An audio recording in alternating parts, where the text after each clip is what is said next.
What we have to look at is our sacrifices that we make to our kids. We have to really reframe it into an investment.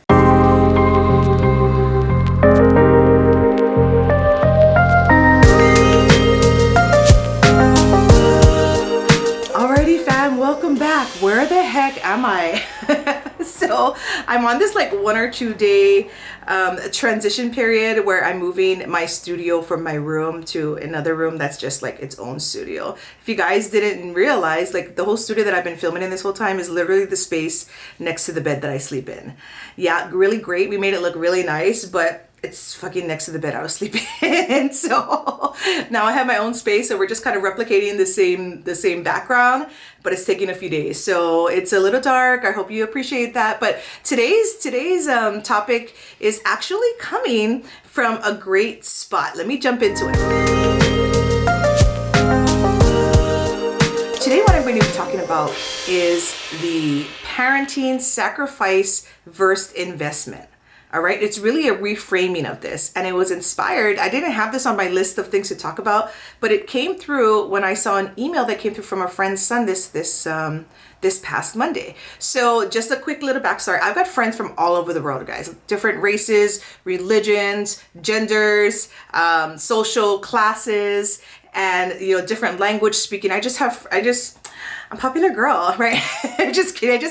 I have friends from all over the place, and this particular friend has a son who they are part of the Church of Jesus Christ of Latter-day Saints, and it's not a church that I go to, but it's where they go to, and their church does this thing where young men and women, they go off and they serve missions in different areas. And we're from Kona here on the Big Island, but he is serving his mission in very, very cold Grand Rapids, Michigan. And so every Monday he writes an email home, and there's like, I don't know, 70 plus people on this email list, friends, family, and just to kind of hear how it is. And I read it every week. I was blessed enough to like be put on the list to be able to see what's going on, and many friends of mine have done this in the past, so I can just kind of see. I've seen these kids grow up, so I see the emails, and they're just kind of funny to see where things are and hear what their experiences are. But this week, this message, one of the lines that came in through the email is what the topic is going to come from. And the context that I'm putting in it is different than what he's talking about it. But here's the line that he wrote. All right. He said, I've been able to make some sacrifices this week, and it was hard at first. But the more and more you do it, the less it feels like a sacrifice, and the more it feels like an investment. I was like, oh, yes, yes, yes, yes. I replied to him, and I'm like, number one, love the emails. Number two, hope you're doing well. Number three, I love this line, right? I would love to talk about this to parents on my YouTube channel. Is that okay? And he was like, oh, for sure. That's totally fine. And so I said, I will shout you out if you're okay. So this is a shout out and a thank you, a very, very big thank you. And I hope you're staying warm to Elder Avery Blanco up in Grand Rapids, Michigan. And I love that he said that, because immediately, you guys love those videos, immediately, not me, right? But in this case, immediately I thought about the sacrifices that parents make. And as you folks have been getting back to me, as more of these videos on parenting and relationships have been coming out over the last week, what's so funny is everyone's curious about them, but they're not publicly curious about them. That's curious, right? That's kind of curious. Like, I get a ton of DMs right on Instagram, and you will like DM me, you will watch the video on YouTube, and you'll go back to Instagram in order to send me a DM. Crazy. I mean, you could have your own YouTube platform too. That's totally fine. You don't have to make videos, but I get a lot of requests and questions and feedback from that stuff. So I really think a lot of you can appreciate the parenting aspect of raising kids. And so taking Avery's idea of sacrifices turned investment, I really would love you to think about your raising of your children as that same pattern, right? When we are parents, specifically moms, right? And I know dads make sacrifices too, but like, my peeps are the moms, right? You mamas out there. So I'm talking to you, and what I see most good moms being labeled as are moms who are sacrificial. They give up everything. A lot of times they give up their lives. Sometimes they give up their careers. And by the time they come to me in my coaching program, the Audacity Academy, they're just like spent. They're done. They don't even know who they are. They've given away everything to their kids, and their kids have great lives, but they're just like, who am I? Like, I don't know who I am. And I say it in a joking way, but it's actually quite sad in a lot of way that what a good mom is to be so sacrificial, right? And I'm not saying not to be sacrificial. What I'm saying is, what example are we leaving to our kids? What we're teaching to them is just like, becoming a mom means you no longer exist. All right. And I'll tell you right now, that is not the message I was trying to send to my kids. To me, becoming a mom made me feel like I exist more. I am even that much more important now on this planet because I have, in my case, 4 pairs of eyes looking up at me as an example to follow, right? I better be on my best behavior. And just so you know, in the beginning years, I was not on the best of my behavior. I got better. But that is where the sacrifice versus investment comes in. We give up things, right? We give up time, we give up our jobs, we give up money. And I hear a lot of parents say, you know, like, we're sacrificing this for, you know what the family is giving up so we can send you to football camp? You know what we're giving up so that we can send you to your soccer tournament, like all these different things. We're fundraising, we're doing all these things. Sacrificing, right, is a word that's commonly used for you. And it makes a kid feel a little heavy, like, damn, like I mean, I kind of asked for it, but I didn't really ask for it. And it makes them feel some kind of way. But here's the thing, as a parent, you want to do that. So what we have to look at is our sacrifices that we make to our kids. We have to really reframe it into an investment. And I will tell you, it is like the best, worst investment you will ever make, right? So if you compare it to other investments like in real estate and, you know, in the stocks and things like that, I invest a lot in real estate. That's kind of where I mostly invest.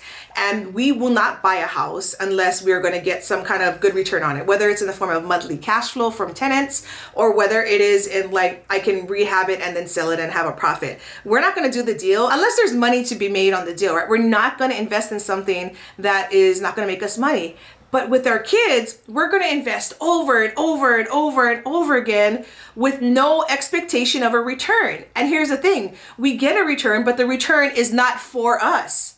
The best return that you can get on investing in your child is in the return of them becoming independent adults, them being critical thinkers, them asking a ton of questions and navigating the world themselves, them being emotionally intelligent so that they can have great relationships, having relationships where there's love and affection and not toxicity. All these different things, right? That is your return to be able to observe that the work that you put in actually gets paid back to you in the form of this happy life, or this, I guess I want to say happy because I don't think anybody should be happy 100% of the time. I think you can be happy most of the time, but if you're happy all the time, that means you're kind of like disregarding feelings of sadness or anger, right? And those are real emotions. You have to let them feel, you have to feel them, let them pass, but don't hold on to them, right? But to be like happy all the time to me is unrealistic and kind of robotic, and we ain't robots. So that is the return, is that you can observe this life that they get to lead through the guidance that you've given them, through the sacrifices that you've made to them.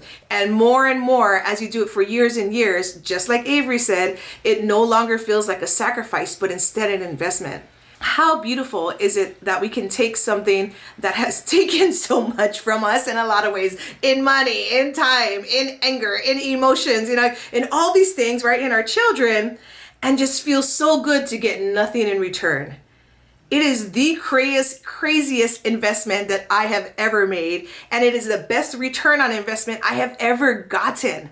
That is how I want you folks to look at parenting. And I know for a lot of you mamas, I know you're in the muck of it right now, so you're like, man, I hope one day I can feel like this. I can feel like Shan feels about my kids, because right now I'm just about to, right? So I get it. Like, you're allowed to feel that way. Just don't actually do that to them, right? And then there's some of you mamas who just weren't able to complete the job, right? Things happen and you've lost your children for whatever reason, and I